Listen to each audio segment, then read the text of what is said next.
Oh, Canada.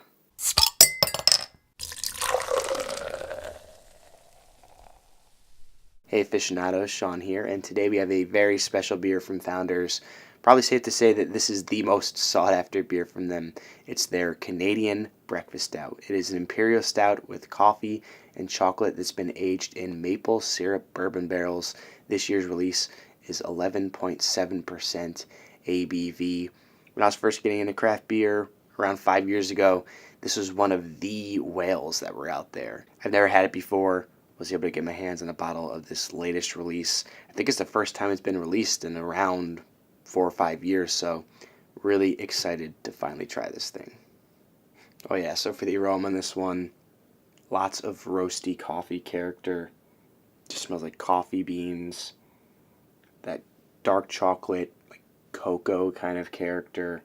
A little bit of the pepper skin quality from the coffee, but it has that maple sugary kind of note to it. A little bit of the oaky bourbon character coming through, but it definitely smells interesting.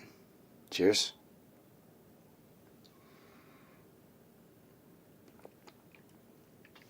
Yeah.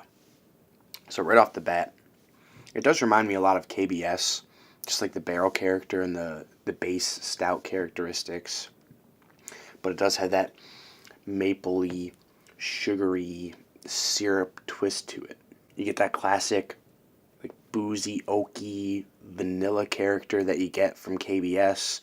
You get the coffee and the chocolate, although I'll say that the coffee doesn't really come through as much on the taste as I would have thought based off of the aroma, but you're still getting that nice roasty coffee bean character, the dark chocolatey cocoa notes, like a bittersweet baking kind of chocolate character to it that's really strong. Again, the oaky vanilla notes, the booziness, the bourbon character. You get the roasty espresso kind of notes, and again, that mapley, syrupy, sugary kind of character to it.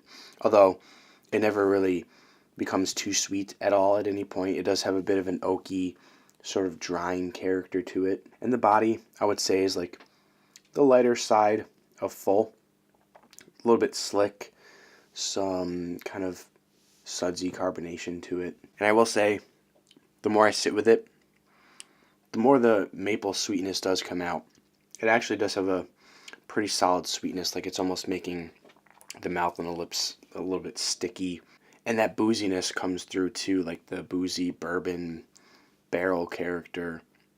It almost tastes like some kind of maple liqueur or like a maple bourbon kind of character, which obviously makes sense. All right, so for my final thoughts on Canadian Breakfast Stout, this one's going to get an A plus from me. Really great stuff from Founders. Easily one of the better beers that I've had from them. I would say that I prefer this over KBS. I can totally see why this beer would have been such a big deal and such a whale of a beer when craft beer was a little bit younger. Although I will say, in today's craft beer market, it's not necessarily the same mind-blowing experience, especially since I think I've reviewed like at least a half dozen maple imperial stouts this year. It seems like everyone is putting out some sort of maple imperial stout, but it's just as good as the other maple barrel-aged imperial stouts that I've had this year. Maybe not the best of the bunch that I've had, but I mean, it's really good stuff. If you like maple barrel-aged imperial stouts, you will enjoy this one. So pick up a bottle and give it a try. Have you guys tried this release of CBS? What do you think of it? And if you've had the previous release, how do you think this compares? Let me know your thoughts in the comments below. Until next time, drink responsibly and passionately. Thanks for watching.